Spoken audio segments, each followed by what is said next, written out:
Iniciando a lavagem na máquina de cesto giratório da Motor Clean.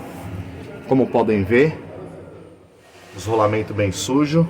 Vamos fazer um ciclo de 15 minutos de lavagem para vocês obterem o resultado.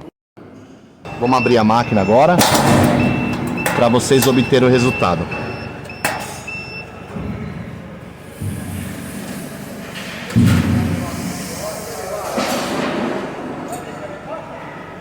Como podem ver, ficou perfeito a lavagem.